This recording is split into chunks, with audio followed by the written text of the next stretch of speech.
बिस्मिल्लाहिर्रहमानिर्रहीम। अस्सलाम वालेकुम। टॉपिक है हमारा फार्माकोकाइनेटिक मॉडल्स। ये जो मॉडल्स है ये हमारे पास थ्योरेटिकल मॉडल्स हैं, हाइपोथेटिकल मॉडल्स हैं, जिसके थ्रू हम लोग किसी भी ड्रग की फार्माकोकाइनेटिक प्रॉपर्टीज़ को समझ सकते हैं।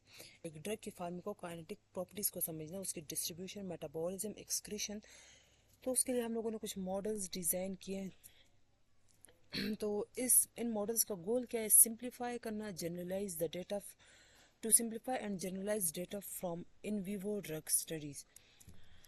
हमारे पास डिफरेंट टाइप के मॉडल्स हैं। कंपार्टमेंटल मॉडल्स हैं, नॉन कंपार्टमेंटल मॉडल्स हैं, फिजियोलॉजिकल मॉडल्स हैं। कंपार्टमेंटल मॉडल्स में फिर हमारे पास टर्नरी और मेमलरी मॉडल है। मेमलरी मॉडल के आगे फिर टाइप्स है one compartment, multi compartment and two compartment. फिर एवरी कंपार्टमेंट में हम लोग आईवी बोलस की फार्माकोकाइनेटिक प्रॉपर्टीज़ और सिंगल ऑरल डोज की, आईवी इन्फ्यूजन की, इंटरमिटेंट आईवी इन्फ्यूजन की पी के प्रॉपर्टीज़ जो है वो मैयर करते हैं, डिटरमाइन करते हैं, देखते हैं।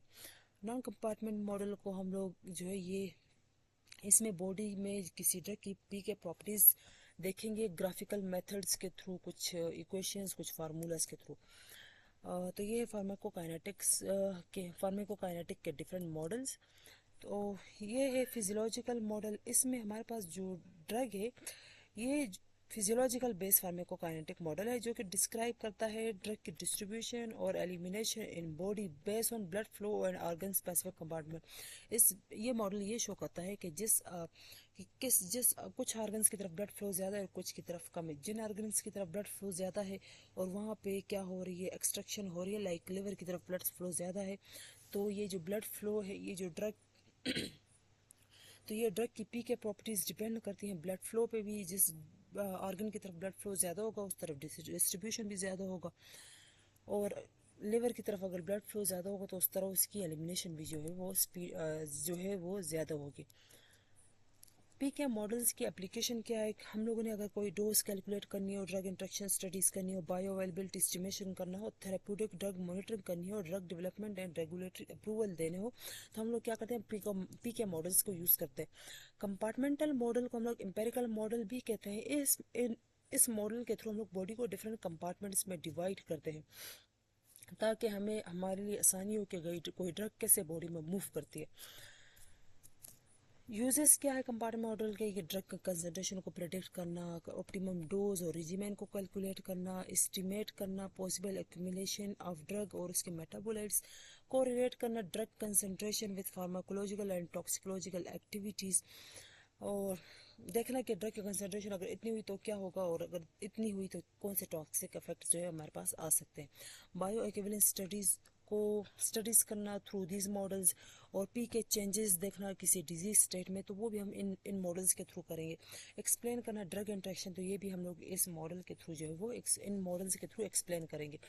डिसएडवांटेजेस क्या है? Drug behaviour analysis, change in doses form, like drug अगर आईवी रूट से दी है या फिर ओरल रूट से दी है, एक ही ड्रग है, दो डिफरेंट रूट यूज़ किए हैं, तो यहाँ पे फिर क्या चेंज आ सकता है? ड्रग की बिहेवियर में क्या चेंज आ सकता है? फिर कंपार्टमेंट बिहेवियर चेंजेस, अगर change in route of drug, route में अगर चेंज लेके आए तो किस तरह से एक ड्रग जो है वो अपनी कंपार्टमेंट या फिर अपना पूरा के पूरा बिहेवियर ही चेंज कर लेता है।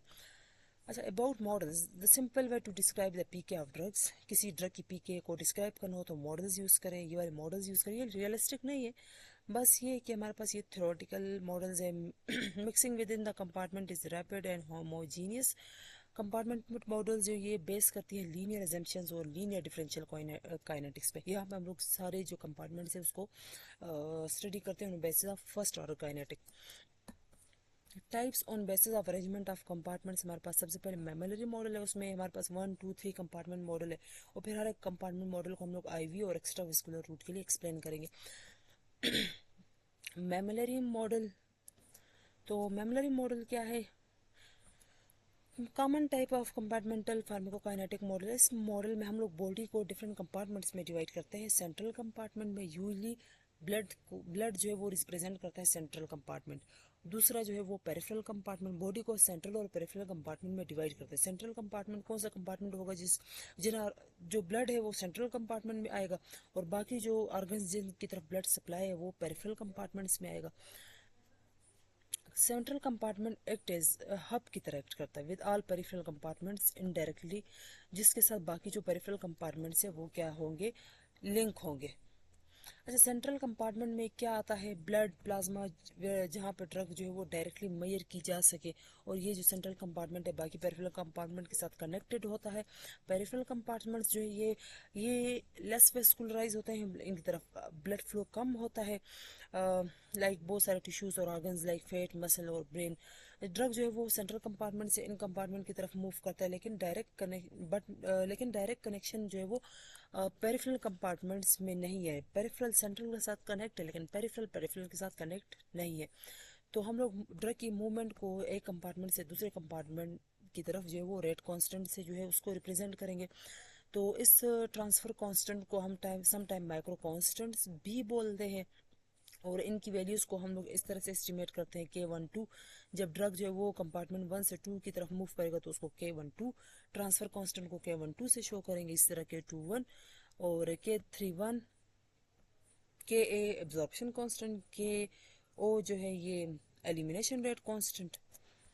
अच्छा, ये हमारे पास जो है वो डिफरेंट कंपार्टमेंट हम लोगों ने इसको यहाँ पे शो किया है कंपार्टमेंटल मॉडल को, कि हमारे पास एक सेंट्रल कंपार्टमेंट है जिसे हम लोग जिसमें ब्लड या प्लाज्मा आता है, और ड्रग जो है वो हम जाएगी सेंट्रल कंपार्टमेंट से सेंट्रल कंपार्टमेंट पे, और फिर यहाँ से जाएगी पेरिफेरल कंपार्टमेंट की तरफ। पेरिफेरल कंपार्टमेंट 1 में कौन से ऑर्गन्स है जिसकी तरफ जो है ब्लड सप्लाई थोड़ा ज़्यादा है, लाइक मसल्स वगैरह। पेरिफेरल कंपार्टमेंट 2 ये उसमें वो ऑर्गन्स आते हैं जिसकी तरफ ब्लड सप्लाई कम है, लाइक फैट्स टिश्यूज वगैरह जो होते हैं। अच्छा, वन कंपार्टमेंट ओपन मॉडल में हमारे पास जो है आईवी रूट के लिए हम लोग इसको कैसे एक्सप्लेन करेंगे, तो आईवी रूट में वन कंपार्टमेंट मॉडल में बॉडी को एक कंपार्टमेंट कंसिडर किया होता है। तो ये आईवी में हमें पता है ना कि ड्रग एब्जॉर्ब नहीं होती, इसमें डायरेक्ट ब्लड में ही ड्रग जो वो इंजेक्ट कर दी जाती है। तो इधर एब्जॉर्प्शन का स्टेप जो है वो क्या है, मिसिंग है। तो ड्रग आई सेंट्रल कंपार्टमेंट और सेंट्रल से फिर बाकी टिश्यूज में गई, डिस्ट्रीब्यूट हुई, और देन क्या हुई, यहीं से एलिमिनेट हुई। एक्स्ट्रावेस्कुलर रूट के लिए फिर वन कंपार्टमेंट ओपन मॉडल क्या होगा, एक्स्ट्रावेस्कुलर रूट में ये है सिंगल कंपार्टमेंट, बॉडी को सिंगल कंपार्टमेंट में रखा। हम लोगों ने बॉडी को सिंगल कंपार्टमेंट कंसिडर किया। यहाँ पे K0 जो है ये एब्जॉर्प्शन को डिनोट कर रहा है, शो कर रहा है, और K1 जो है ये डिस्ट्रीब्यूशन को, और K10 क्या है कि ड्रग एलिमिनेट हो रही है सेंट्रल कंपार्टमेंट से। टू कंपार्टमेंट मॉडल में टू कंपार्टमेंट मॉडल में जो है हमारे पास जो है आईवी रूट के लिए टू कंपार्टमेंट मॉडल को कैसे एक्सप्लेन करेंगे। तो टू कंपार्टमेंट मॉडल में ये है कि सबसे पहले बॉडी को दो कंपार्टमेंट्स में डिवाइड करो, कंपार्टमेंट 1 और 2। तो ड्रग पहले जाएगी, आईवी रूट है ना, तो यहाँ पे ये एब्जॉर्प्शन का स्टेप मिस है, क्योंकि ड्रग जो है वो डायरेक्ट सेंट्रल कंपार्टमेंट में इंजेक्ट करती है, और यहाँ से ड्रग मूव करती है पेरिफेरल कंपार्टमेंट है, और वहाँ से वापस आएगी सेंट्रल में, और सेंट्रल से ड्रग जो है वो एलिमिनेट हो जाएगी, जिसको हम लोग K10 से शो करते हैं। एक्स्ट्रावेस्कुलर रूट के लिए कंपार्टमेंट मॉडल एक्स्ट्रावेस्कुलर रूट को कैसे रिप्रेजेंट करता है। एक्स्ट्रावेस्कुलर रूट में मैंने क्या कहा, एब्जॉर्प्शन का स्टेप होता है, ड्रग एब्जॉर्ब हुई, फिर वो कंपार्टमेंट 1 से 2 की तरफ गई, 2 से वापस कंपार्टमेंट 1 में आई, और देन यहाँ से एलिमिनेट हुई। ज़ाहिर ड्रग का काम है कि पहले वो ब्लड में जाती है, और फिर ब्लड से जाती है बाकी टिश्यूज और ऑर्गन्स में डिस्ट्रीब्यूट होती है। डिस्ट्रीब्यूशन के में जब डिस्ट्रीब्यूट हो जाए तो फिर वो अपना इफेक्ट शो करती है, इफेक्ट जैसे ही शो कर ले अगेन वो सेंट्रल कंपार्टमेंट में या ब्लड में आके यहाँ से रिमूव आउट हो जाती है। थ्री कंपार्टमेंट मॉडल में हमारे पास बॉडी को तीन कंपार्टमेंट्स में डिवाइड करते हैं, एक सेंट्रल कंपार्टमेंट होता है और दो पेरिफेरल। तो सेंट्रल कंपार्टमेंट में हम लोगों ने आईवी के लिए ये कि यहाँ पे देखें एब्जॉर्प्शन स्टेप मिसिंग है, तो डायरेक्ट हम लोगों ने ड्रग को इंजेक्ट की जो है ब्लड में, तो यहाँ से सेंट्रल कंपार्टमेंट से पेरिफेरल कंपार्टमेंट 2 और कंपार्टमेंट 3 में जो है वो ड्रग जो है मूव करी, और अगेन जो है ये ड्रग क्या होगी, वापस कंपार्टमेंट 1 में आएगी, और उसके बाद ये ड्रग जो है वो एलिमिनेट हो जाएगी। एक्स्ट्रावेस्कुलर रूट में यहाँ पे अब एब्जॉर्प्शन का स्टेप भी आ गया है कंपार्टमेंट थ्री कंपार्टमेंट मॉडल में। अच्छा, वन कंपार्टमेंट मॉडल जो है ये सिंपलेस्ट पीके मॉडल है, ये ड्रग की डिस्ट्रीब्यूशन और एलिमिनेशन को डिस्क्राइब करता है। एंटायर बॉडी, होल बॉडी को हम लोग as a single well mixed compartment consider करते हैं, मतलब कि ड्रग जो है वो जैसे हम लोगों ने एडमिनिस्टर कर ली, ये इंस्टेंटली मतलब रैपिडली ये बॉडी में होल बॉडी में डिस्ट्रीब्यूट हो जाती है। अच्छा, इस मॉडल को हम लोग एज्यूम करते हैं ड्रग्स के लिए, that the drug can enter और leave the body and the entire body act as a single uniform compartment, single unit dose given IV और एक्स्ट्रावेस्कुलर रूट।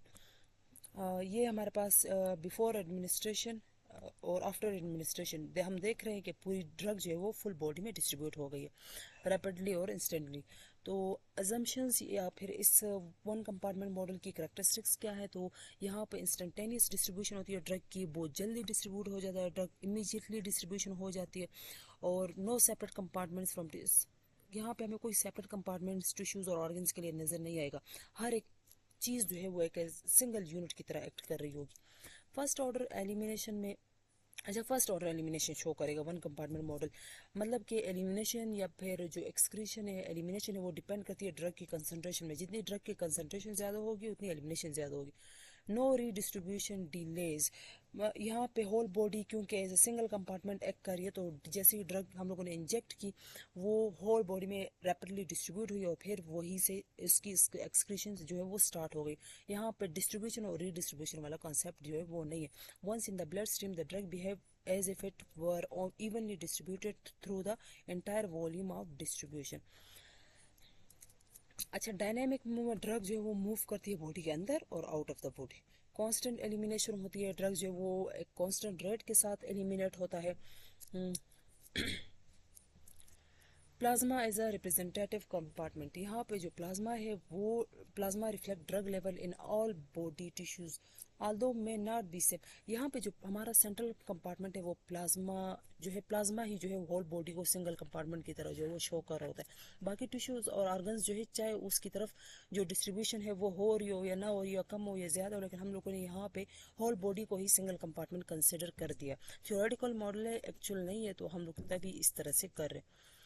तो ये ज़्यादा किन ड्रग्स के लिए होते हैं, ये उन ड्रग्स के लिए होते हैं जो ओनली ब्लड में ही रहती हैं, टिश्यूज़ में डिस्ट्रीब्यूट नहीं होते, लाइक पोलर ड्रग्स हो गई, आयनाइज ड्रग्स हो गई, वो कैपिलरीज मेम्ब्रेन के सेल्स को क्रॉस आउट नहीं कर सकती, वो सेल मेम्ब्रेन को के सेल में किसी सेल के सेल मेम्ब्रेन को क्रॉस नहीं कर सकती क्योंकि उसके ऊपर चार्ज होता है, वो पोलर होती है, और सेल मेम्ब्रेन हमें पता है कि वो लिपिड इन नेचर होती है।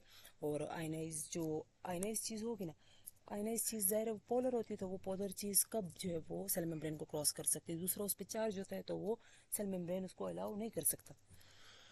करेक्टरिस्टिक्स क्या है ओपन मॉडल की? The term open indicate that input and output are unidirectional. हम लोग फर्स्ट वन कंपार्टमेंट मॉडल को ओपन मॉडल इसलिए बोलते हैं क्योंकि इनपुट और आउटपुट जो है वो यूनिडायरेक्शनल होता है। जैसे हम लोगों ने ड्रग इंजेक्ट की, इनपुट आया हुआ, उधर से आउटपुट जो है वो एलिमिनेशन और मेटाबॉलिज्म उसकी स्टार्ट हो गई। One compartment model is generally used to describe plasma levels following administration of a single dose. अच्छा, IV representation one compartment model के ये है, यहाँ पे एब्जॉर्प्शन का स्टेप मिसिंग है, होल बॉडी को सिंगल कंपार्टमेंट कंसिडर किया गया है जिसमें से ड्रग जो है वो कुछ टिश्यूज़ में जा रही है और कुछ जो है वो यहाँ यहीं से सेंट्रल कंपार्टमेंट से ही ड्रग एलिमिनेट हो रही है। मैथमेटिकल रिप्रेजेंटेशन क्या है? वन कंपार्टमेंट मॉडल को हम लोग जो है इस इक्वेशन के थ्रू जो है वो शो करते हैं, rate of change of drug concentration per unit time is equal to elimination rate constant into concentration of the drug. Minus क्या है ये? जब भी कोई ड्रग एलिमिनेट होती है तो ज़ाहिर उसके कंसंट्रेशन में डिक्रीज आता है ना, तो नेगेटिव जो साइन जो है वो डिक्रीज को शो कर रहा है। अच्छा, वन कंपार्टमेंट मॉडल को हम लोग क्लासीफाई करते हैं depending upon rate of input. One compartment models are defined. One compartment open model IV bolus administration के लिए, वन कंपार्टमेंट ओपन मॉडल जो है वो कंटिन्यूस आईवी इन्फ्यूजन के लिए, one compartment model extra vascular zero order absorption के लिए, one compartment model extra vascular first order absorption के लिए। तो ये वन कंपार्टमेंट मॉडल की क्लासिफिकेशन। आईवी बोलस एडमिनिस्ट्रेशन के लिए वन कंपार्टमेंट मॉडल हम लोग कैसे शो करेंगे? जैसे ही हम लोगों ने आईवी बोलस ड्रग इंजेक्ट की तो वो से डायरेक्ट सिंगल कंपार्टमेंट में आई, सेंट्रल कंपार्टमेंट में ड्रग आई और वहीं से टिश्यूज़ की तरफ भी गई और वहीं से सेंट्रल कंपार्टमेंट से ड्रग की जो है वो रिमूवल भी स्टार्ट हो गया। अच्छा, ये इक्वेशन है जिसके थ्रू हम लोग जो है वो इसको शो करते हैं one compartment model IV bolus के लिए। और इंटीग्रेशन जब अप्लाई करेंगे तो हमारे पास ये इक्वेशन आएगी, C is equal to C naught E power minus K T. Derivation क्या है अभी बोरस इंजेक्शन के लिए? ये जो ड्रग फॉलो कर रहा है फर्स्ट ऑर्डर एलिमिनेशन को, जितनी डोज ज़्यादा होगी उतनी उसकी एलिमिनेशन ज़्यादा होगी, तो उसके लिए ये इक्वेशन है। सी टी क्या है? Plasma concentration of a drug at time T. C naught initial drug concentration है, जैसे ही हम लोगों ने ड्रग एडमिनिस्टर की वो कंसंट्रेशन। के क्या है? First order elimination rate constant है जिसका यूनिट पर हावर है। टी जो है वो टाइम है। अच्छा, ड्रग जो है वो अंडरगो फर्स्ट ऑर्डर एलिमिनेशन के थ्रू जो है वो बॉडी से एलिमिनेट हो रहा होता है। तो ये डिपेंड करता है ड्रग की कंसंट्रेशन पे, जितनी कंसंट्रेशन ज़्यादा होगी उतनी एलिमिनेशन उसकी ज़्यादा होगी। ए क्या है, amount of drug in body at time T, और के क्या है, first order elimination rate constant जिसका यूनिट पर हावर है, और D A by D T rate of change of drug concentration amount over time. तो ये हमें पता है कि जो कंसंट्रेशन ऑफ ड्रग का वॉल्यूम ऑफ डिस्ट्रीब्यूशन के साथ जो है वो क्या रिलेशनशिप है। तो यहाँ पे हम लोग इन दोनों साइड पे डिफ्रेंशिएशन करेंगे। डिफ्रेंशिएशन के बाद 1/VD जो है इस A is equal to CVD, तो इसी तरह हम लोग इसकी DA/DT हमें पता है ये किसके बराबर है, -KA के, like DC/DT is equal to -KC। तो C की जगह A कर दिया, ड्रग की कंसंट्रेशन को A से शो किया हुआ है। फिर उसको यहाँ पे पुट करें तो हमारे पास जो है वो DC/DT is equal to -KC। Equation हमारे पास है DC/DT is equal to -KC। दोनों साइड पे फिर हम लोग क्या लेंगे, इंटीग्रेशन लेंगे। तो इंटीग्रेशन से हमारे पास जो है ये वाली इक्वेशन जो है वो एट द एंड जो है वो हमारे पास आ जाएगी, C इक्वल टू C0e⁻KT। तो यहाँ पे एलिमिनेशन रेट कांस्टेंट जो है वो सेंट्रल कंपार्टमेंट से एलिमिनेट हो रहा होता है ड्रग। अच्छा, P K parameter by IV bolus, IV bolus के लिए एलिमिनेशन रेट जो है वो कांस्टेंट होगा। एलिमिनेशन हाफ लाइफ और क्लियरेंस को हम लोगों ने देखना है। तो फॉर वन कंपार्टमेंट मॉडल के लिए एलिमिनेशन रेट कांस्टेंट जो है वो कैसे रिप्रेजेंट करेंगे, represent the rate of drug elimination in one compartment model with rapid IV injection. तो एलिमिनेशन को हम लोग इस ग्राफ से रिप्रेजेंट करते हैं वन कंपार्टमेंट IV मॉडल के लिए, कि देखिए हम लोगों ने यह एक्स वाई एक्सिस पे कंसंट्रेशन ड्रग की लिखे और एक्स एक्सिस पे हम लोग टाइम शो करेंगे। तो हम लोगों ने जैसे ही ड्रग इंजेक्ट की ब्लड में डायरेक्ट, तो हमारे पास पीक आएगी, एब्जॉर्प्शन का स्टेप मिस है, नहीं है। तो पीक जो है फिर क्या होगा कि आहिस्ता आहिस्ता वो ड्रग जो है वो क्या होती है, डिक्रीज हो रही। वन कंपार्टमेंट मॉडल है ना, तो यहाँ पे क्या है, डिस्ट्रीब्यूशन का जो स्टेप है वो नहीं है। यहाँ पे ड्रग की पीक हमें नज़र मिली, और फिर वो पीक जो है वो आहिस्ता आहिस्ता क्या कर रही है, डिक्लाइन कर रही है, कम हो रही है, क्योंकि ड्रग जो है वो सेंट्रल कंपार्टमेंट से रिमूव हो रही है।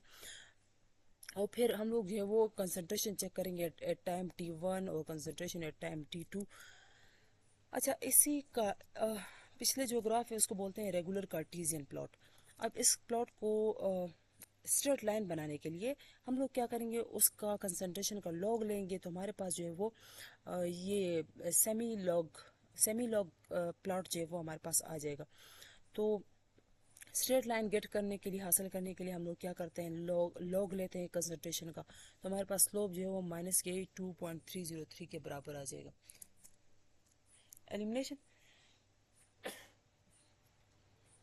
एलिमिनेशन रेट कांस्टेंट जो है ये क्या है, एडिटिव प्रॉपर्टी है, and they are said to be overall elimination constant. Elimination जो है वो एक किडनी से नहीं होता। एलिमिनेशन जो है हमारे पास मेटाबॉलिज्म बहुत सारे रूट से होता है, तो उन सब को मिला के हमारे पास एक एलिमिनेशन रेट कांस्टेंट बनता है। एलिमिनेशन रेट कांस्टेंट का यूनिट पर मिनट है, और इसको शो करते हैं हम लोग इस इक्वेशन से, रेट ऑफ ड्रग एलिमिनेशन को।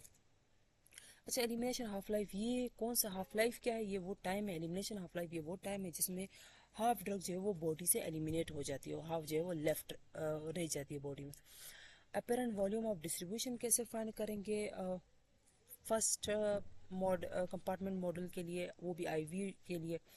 तो उसके लिए हमारे पास ये इक्वेशन है, इससे हम लोग वॉल्यूम ऑफ डिस्ट्रीब्यूशन फाइंड करेंगे, dose divide by initial plasma drug concentration. तो वॉल्यूम ऑफ डिस्ट्रीब्यूशन, जब हमारे पास वॉल्यूम ऑफ डिस्ट्रीब्यूशन की वैल्यू 5 to 10 लीटर होगी, तो इसका मतलब ये है कि वॉल्यूम ऑफ डिस्ट्रीब्यूशन कम है, मतलब ड्रग अभी डिस्ट्रीब्यूट नहीं हुई। क्यों, वो अभी भी प्लाज्मा में ही है। मे भी वो जो ड्रग है वो क्या है, वो पोलर है और वो उस पे चार्ज है, या फिर वो प्रोटीन बाउंड ड्रग है, तो वो डिस्ट्रीब्यूट नहीं हो रही।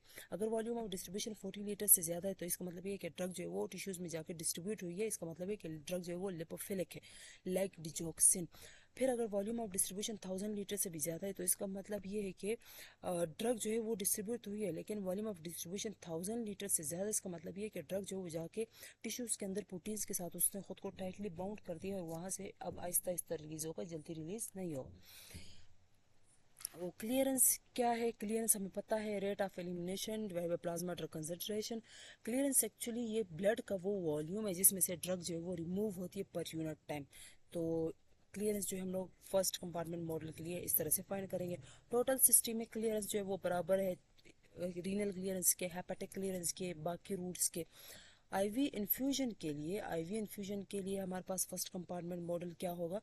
रैपिड आईवी इंजेक्शन जो है वो सूटेबल नहीं होगा उन ड्रग्स के लिए जिनकी टॉक्सिसिटी बहुत ज़्यादा, अब जिनकी टॉक्सिसिटी का रिस्क होता है, तो उनके लिए फिर हम लोग क्या करते हैं, इन्फ्यूजन जो है, आईवी इन्फ्यूजन जो वो स्टार्ट करते हैं ताकि कांस्टेंट रेट पे उनमें ड्रग जाए। तो आईवी इन्फ्यूजन में होता है कि कांस्टेंट अमाउंट में ड्रग जो है बॉडी में जा रही होती है कांस्टेंट रेट के साथ, तो इसको बोलते हैं जीरो ऑर्डर एब्जॉर्प्शन। अच्छा, करेक्टरिस्टिक्स क्या है? Constant rate of administration compare to IV bolus. IV bolus में अचानक से जो है वो बोलस डोज जब बॉडी में जाती है तो वो हाई कंसंट्रेशन ड्रग की रिस्क काज करती है, टॉक्सिसिटी के रिस्क। जबकि आईवी इन्फ्यूजन जो है वो स्लोली स्लोली ब्लड में जा रहे होते हैं तो उसके रिस्क इतने नहीं होते। दूसरा ये कि ड्रग ड्यूरेशन को, जिन ड्रग की हाफ लाइफ बहुत कम है, जल्दी से एलिमिनेट होती है। अगर बोलस डोज दे दी और इसकी हाफ लाइफ अगर 10 मिनट है तो ये तो हमें इफेक्ट जो है वो ज़्यादा टाइम के लिए चाहिए, फिर ये जो है आईवी बोलस यहाँ पे यूज़ करना जो है वो सूटेबल नहीं रहेगा। हमें अगर लॉन्ग टाइम चाहिए किसी ड्रग की तो हम क्या करेंगे, आईवी इन्फ्यूजन यूज़ करेंगे ताकि हमें लॉन्ग टाइम जो है वो लॉन्ग टाइम के लिए इफेक्ट मिले। एडवांटेजेस इसके क्या है? ये प्रिसाइज कंट्रोल और इन्फ्यूजन रेट हमारे कंट्रोल में होता है, स्टेबल प्लाज्मा लेवल देगा, स्टेडी स्टेट कंसंट्रेशन देगा एक ड्रग की। और ये क्या है कि ये आसान है, simultaneous administration of drug. Bar bar drug देने से, बोलस डोज देने से अच्छा है कि हम लोग आईवी इन्फ्यूजन स्टार्ट करें तो वो ज़्यादा टाइम तक जो है वो पेशेंट में जो है वो डोज को मेंटेन करेगी, थेराप्यूटिक लेवल, प्लाज्मा लेवल को मेंटेन करेगी। अच्छा, रिप्रेजेंट कैसे करेंगे? तो हमारे पास ये तो यहाँ पे हमारे पास blood one compartment, single compartment है जहाँ से जो ड्रग है वो एलिमिनेट हो रही है, यहाँ से जो है वो ड्रग जो है वो एब्जॉर्ब हो रही है, ज़ीरो ऑर्डर एब्जॉर्प्शन। ये किसके लिए है? ये इन्फ्यूजन्स के लिए।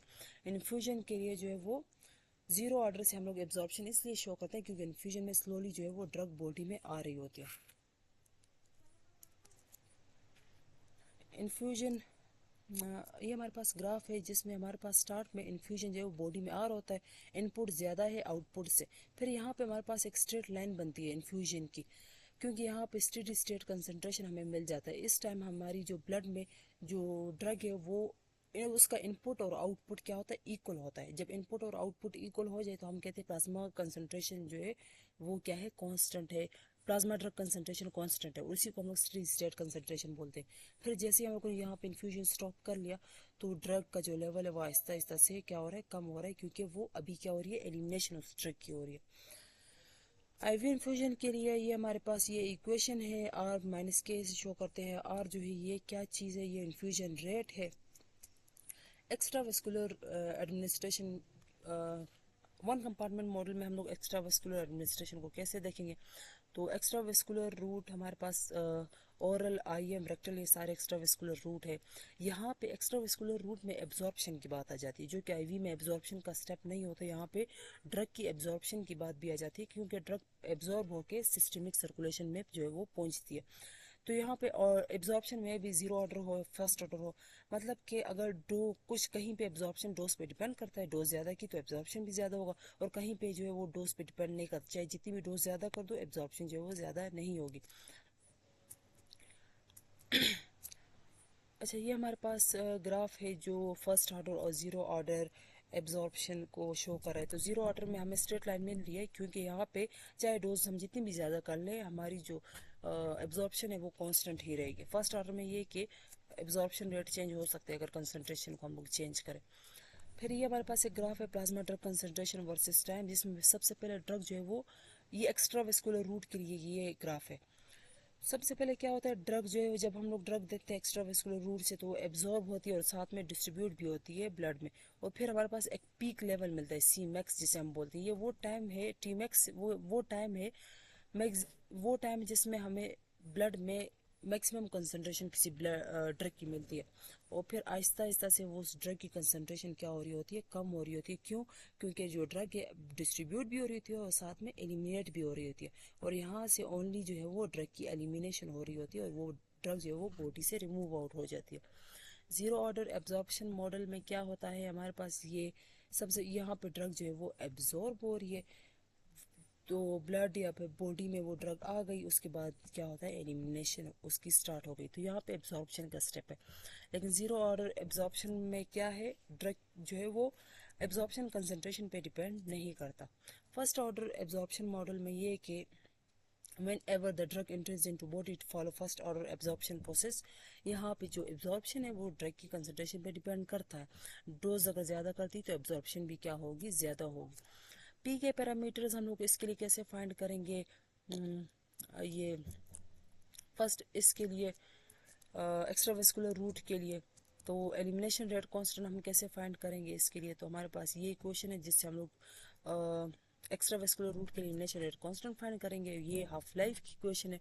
एक्स्ट्रावेस्कुलर रूट से जो ड्रग्स दी जाती है उनके हाफ लाइफ इस इक्वेशन से फाइंड करेंगे, और उनका वॉल्यूम ऑफ डिस्ट्रीब्यूशन इस इक्वेशन से फाइंड करेंगे। अच्छा, मल्टी कंपार्टमेंट मॉडल में बॉडी को जो है वो मल्टीपल कंपार्टमेंट्स में डिवाइड किया होता है। ड्रग डजन डिस्ट्रीब्यूट आई इंस्टेंट, यहाँ पे ड्रग जो है वो इंस्टेंटेनियसली रैपिडली इक्वली यूनिफॉर्मली जो है वो डिवाइड नहीं होती, डिस्ट्रीब्यूट नहीं होती बॉडी में। डिफरेंट टिश्यूज और organs have different rate of drug absorption and elimination. तो डिफरेंट ऑर्गन्स के लिए डिस्ट्रीब्यूशन भी क्या है, डिफरेंट है। तो मल्टी कंपार्टमेंट मॉडल जो है वो एक बॉडी को डिफरेंट कंपार्टमेंट्स में डिवाइड करती है। लाइक यहाँ पे देखें वाटर सप्लाई जो है कैसे सर्कुलेट हो रही होती है। तो ये क्या है, ये हमारे पास सर्कुलेशन, या इसको हम लोग सेंट्रल कंपार्टमेंट कंसिडर करते हैं। सेंट्रल कंपार्टमेंट से ड्रग आ रही है एडिपोज टिश्यू में और यहीं से जा रही है ब्रेन की तरफ। तो हम देख रहे हैं ना कि किसकी तरफ इसकी ब्लड सप्लाई ज्यादा। Assumptions, blood plasma and highly perfuse tissues को हम लोग जो है वो सेंट्रल कंपार्टमेंट में रखते हैं। तो यहाँ पे डिफरेंट जो है वो स्टोरी है। प्लाज्मा को, ब्लड को और ब्रेन को, जो हाईली परफ्यूज्ड ऑर्गन्स है जिसकी तरफ ब्लड सप्लाई ज़्यादा है, उनको हम लोग सेंट्रल कंपार्टमेंट में रखते हैं। फिर similar tissues are group in peripheral compartments. फिर जो टिश्यूज एक तरह के उनको पेरिफेरल कंपार्टमेंट में रखा। आईवी मेडिकेशन इंटर होती है सेंट्रल कंपार्टमेंट में डायरेक्टली, और फिर irreversible drug elimination occur from the central compartment only। तो वो ड्रग जो है वो डायरेक्ट सेंट्रल कंपार्टमेंट में आती है, सेंट्रल से पेरिफेरल में जाती है, फिर पेरिफेरल से अगेन सेंट्रल में और सेंट्रल से रिमूव हो जाती है। रिवर्सिबल डिस्ट्रीब्यूशन होती है ड्रग की, सेंट्रल से पेरिफेरल कंपार्टमेंट में ड्रग की डिस्ट्रीब्यूशन होती है आफ्टर, और इक्विलिब्रियम रेट अचीव हो जाता है। इक्विलिब्रियम के बाद क्या होता है, ड्रग की एलिमिनेशन जो है वो फर्स्ट ऑर्डर काइनेटिक्स के थ्रू ड्रग जो है बॉडी से रिमूव हो रही होती है। अच्छा, इसके करेक्टरिस्टिक्स क्या है, तो यहाँ पे हमारे पास मल्टीपल कंपार्टमेंट में हमारे पास ड्रग डिस्ट्रीब्यूट भी हो रही होती है, एलिमिनेट भी हो रही होती है, और ये जो है ये स्लो। तो मल्टीपल कंपार्टमेंट्स में ना, तो ये उन ऑर्गन्स की एलिमिनेशन को शो कर रहा है जिसमें से एलिमिनेशन क्या होती है, स्लो होती है, बहुत स्लो होती है। तो मल्टीपल कंपार्टमेंट्स के लिए हमारे पास जो है बहुत सारे एक्सपोनेंशियल्स हैं जिसके थ्रू हम लोग जो है वो ये फाइंड कर सकते हैं। इस two compartment open model most common, multiple compartment model में हमारे पास जो टू कंपार्टमेंट मॉडल है use to understand drug distribution and elimination within the body. तो हमारे पास ये है टू कंपार्टमेंट मॉडल। तो यहाँ पे before administration then immediately after administration. तो हम देख रहे हैं ना कि जैसे ही हम लोगों ने ड्रग एडमिनिस्टर की तो कुछ ऑर्गन्स की तरफ जो है वो कुछ ऑर्गन्स में हमें ड्रग नज़र आ रही है। क्यों? क्योंकि हम लोगों ने ब्लड में जब ड्रग इंजेक्ट की तो ब्लड सप्लाई जिन ऑर्गन्स की तरफ ज़्यादा था वहाँ पे हमें ड्रग नज़र आई। और फिर क्या हुआ, कुछ टाइम के बाद इन्हीं ऑर्गन्स से जो है वो ड्रग जो है वो मूव करती है, फुल बॉडी में डिस्ट्रीब्यूट हो जाती है और इक्विलिब्रियम अचीव कर लेती है। तो कंपोनेंट्स इसके क्या है, मल्टीपल कंपार्टमेंट में हमारे पास सेंट्रल कंपार्टमेंट होता है, पेरिफेरल कंपार्टमेंट होता है। पेरिफेरल कंपार्टमेंट में हमारे पास पुअरली परफ्यूज टिश्यूज होते हैं जिसकी तरफ ब्लड सप्लाई जो है वो कम होता है। अच्छा, टिश्यूज को हम लोग क्लासीफाई करते हैं based on drug properties. Tissues are classify as central compartment and peripheral compartment. जो हाईली लिपोफिलिक ड्रग्स है ना वो ब्लड ब्रेन बैरियर को क्रॉस कर सकते हैं। तो यहाँ पे ब्रेन को हम लोग जो है वो सेंट्रल कंपार्टमेंट में रखेंगे, और जो पोलर ड्रग है वो ब्लड ब्रेन बैरियर को क्रॉस नहीं कर सकते ना, तो यहाँ पे हम लोग ब्रेन को पेरिफेरल कंपार्टमेंट में रखेंगे। तो टिश्यूज की क्लासिफिकेशन जो है हम लोग इस बेस पे भी कर सकते हैं। दूसरा, हम लोग टिश्यूज को देखेंगे किस टिश्यू की तरफ ड्रग जा रही है तो उसको उस कंपार्टमेंट में हम लोग क्लासीफाई करेंगे। ये हमारे पास हाईली परफ्यूज ऑर्गन्स है जिसकी तरफ ब्लड सप्लाई ज़्यादा है, और ये स्लो परफ्यूज ऑर्गन्स है जिसकी तरफ ब्लड सप्लाई क्या है, कम है। तो हमारे पास टू कंपार्टमेंट मॉडल की जो है वो टाइप्स हैं। एक टू कंपार्टमेंट मॉडल वो मॉडल जिसमें से एलिमिनेशन सेंट्रल कंपार्टमेंट में से होती है। टू कंपार्टमेंट मॉडल की एक टाइप ये है जिसमें से एलिमिनेशन जो है वो पेरिफेरल कंपार्टमेंट से होती है, और टू कंपार्टमेंट का एक मॉडल ये है जिसमें से एलिमिनेशन जो है वो सेंट्रल और पेरिफेरल दोनों कंपार्टमेंट में से होती है। तो यहाँ पे हम देख सकते हैं कि एलिमिनेशन ओनली सेंट्रल कंपार्टमेंट से हो रही है, यहाँ पे एलिमिनेशन पेरिफेरल कंपार्टमेंट से हो रही है, यहाँ पे एलिमिनेशन सेंट्रल और पेरिफेरल के दोनों कंपार्टमेंट से हो रही है। तो रिप्रेजेंट करते हैं हम लोग इसको ओरल और आईवी रूट से। जब ड्रग दी तो सेंट्रल कंपार्टमेंट में ड्रग आई, और फिर वहाँ से पेरिफेरल में ड्रग गई, और फिर पेरिफेरल से अगेन सेंट्रल में आई, और सेंट्रल से ड्रग जो है वो एक्सक्रीट हो गई, रिमूव हो गई।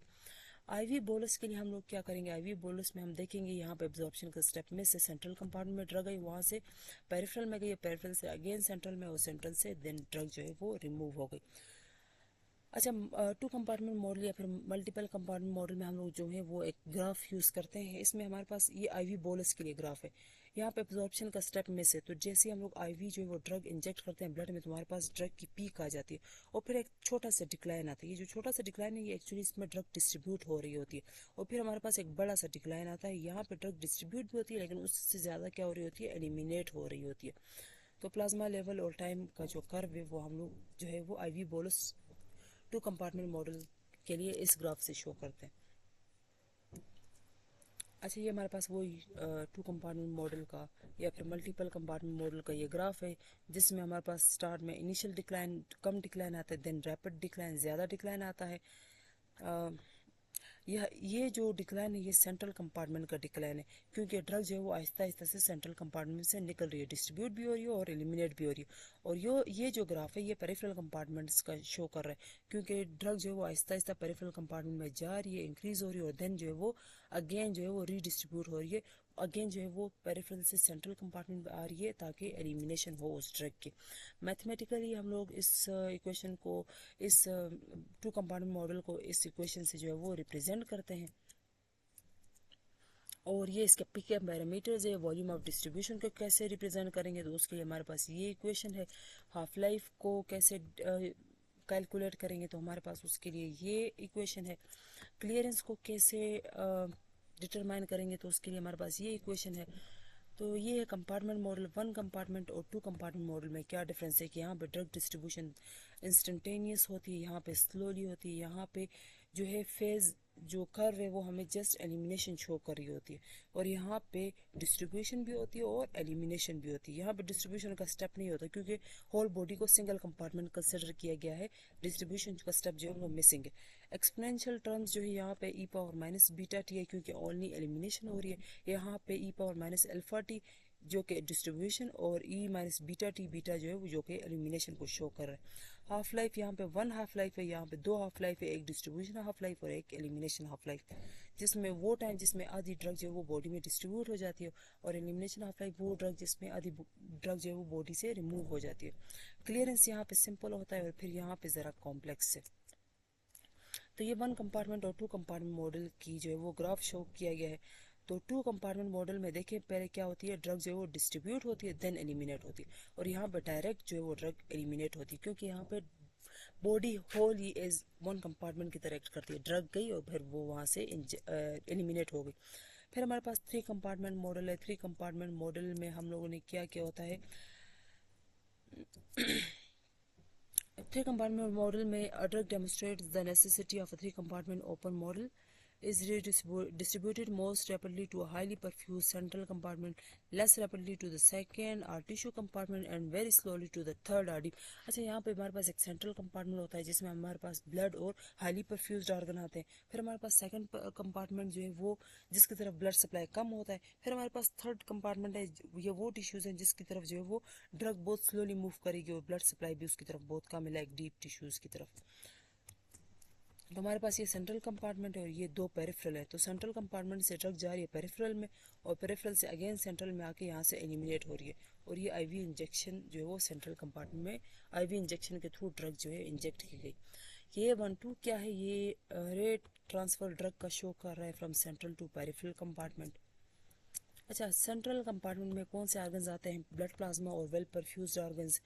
पेरिफेरल कंपार्टमेंट में हमारे पास मॉडरेटली परफ्यूज टिश्यूज जो हैं जिनकी तरफ ब्लड सप्लाई जो कम है, मसल और स्किन जैसे हो गए।